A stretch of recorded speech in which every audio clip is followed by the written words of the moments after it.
Imagine this for a second. You're sitting in your office, and a 15-year-old student comes in and closes the door behind them.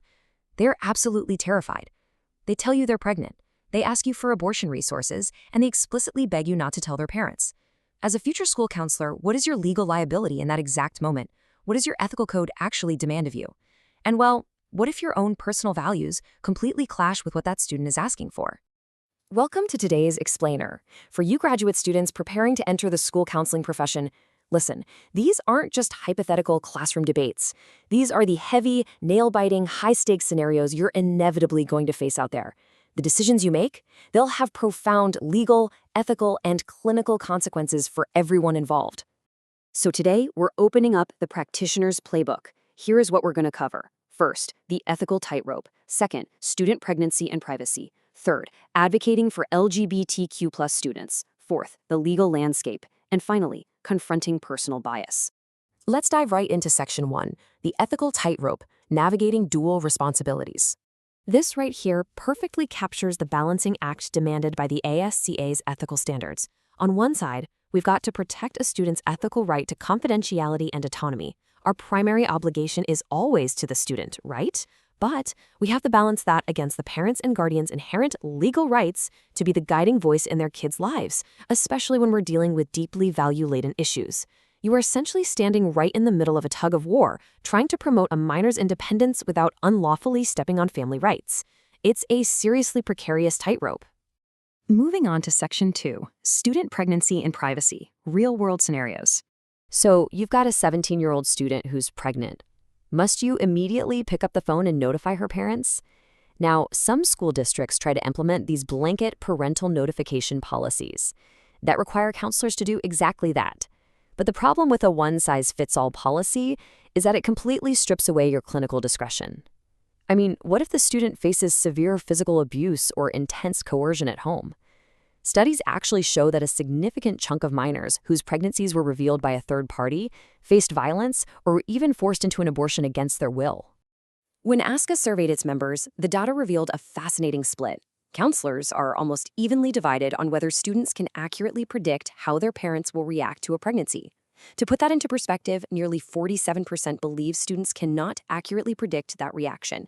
This unpredictability, it's exactly why ethical practice requires you to treat each student individually. You've got to assess their developmental level, their safety, and their specific family context, rather than just relying on some automatic trigger policy that could really put them in harm's way. Now, if a student is in a state that mandates parental involvement for an abortion, and they legitimately fear for their safety, you really need to understand judicial bypass. This is basically a legal process where a minor goes before a judge to demonstrate they're mature enough to make this decision, entirely bypassing the parental consent requirement.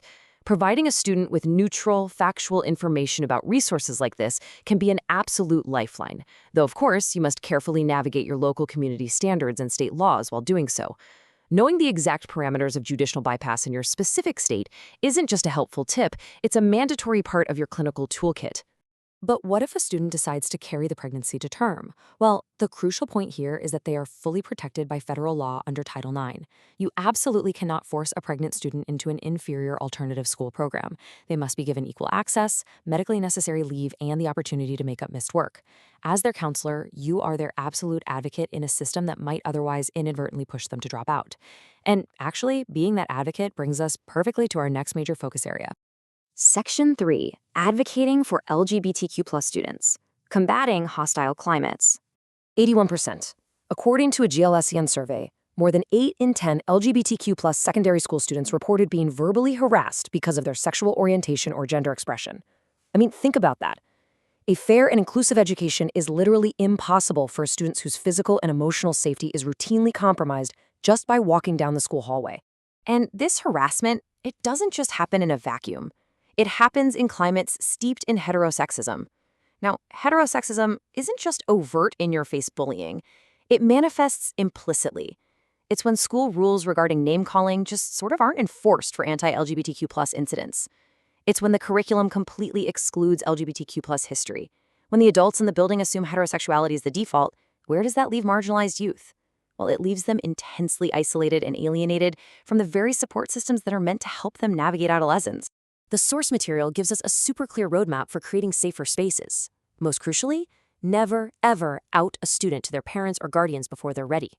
Coming out is a deeply personal process, and tragically, family rejection is still a leading cause of youth homelessness and suicide. You can instantly foster safety simply by using a student's correct pronouns and affirmed names. Furthermore, supporting student-led gender-sexuality alliances gives them a vital community. Finally, you must recognize the extreme dangers of conversion therapy.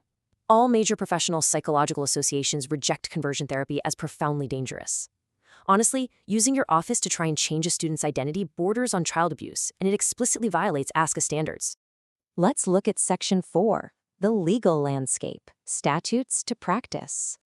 We're moving now from ethical theory to your concrete compliance anchors. Under Title IX, as affirmed by the Department of Education, schools have to provide an environment totally free from discrimination based on sex, and that firmly includes sexual orientation and gender identity. Following that, the Equal Access Act dictates that administration cannot legally ban a GSA if they're allowing other non-curricular clubs to meet on campus. And lastly, look closely at Arnold v. Board of Education. This case explicitly warns against coercing a student's abortion decision. If you impose your will, whether you're pushing a student toward an abortion or trying to force them out of one, you step way outside the bounds of a competent professional and invite massive legal liability. You just have to maintain a neutral, supportive stance. But here is the profound reality mentioned in the source material. We are our values. We can't just leave who we are in the parking lot when we walk into the building. You bring your religious, cultural, and personal worldview right into your office every single day. And managing that reality is absolutely paramount. Which brings us to our final section, Section 5, Confronting Personal Bias, the Internal Mirror. ASCA Standard A.6e is unambiguous here. It explicitly forbids the blanket practice of referring marginalized students just because their lifestyle conflicts with your personal worldview. You can't simply refuse to counsel a pregnant student or an LGBTQ+ student just because it makes you uncomfortable. Referring a student based on their identity is read by that student as a profound, deep personal rejection, and that can cause grievous emotional harm. The field is incredibly clear on this professional obligation. In a recent survey, nearly 85% of ASCA members agreed that if a counselor is generally unwilling to work with students who request help with same-sex relationships, well, then the school counseling profession is simply not an appropriate choice for them. You're assigned a caseload, right? Students don't get to choose you. Therefore, your standard of care has to be supporting all students with unconditional positive regard. So what's the action plan? First, you've got to look in the mirror and intentionally examine your own biases and your own isms. Second, pursue additional training and seek clinical supervision when you feel those internal values conflicting with your professional duties. And third, commit to maintaining unconditional positive regard.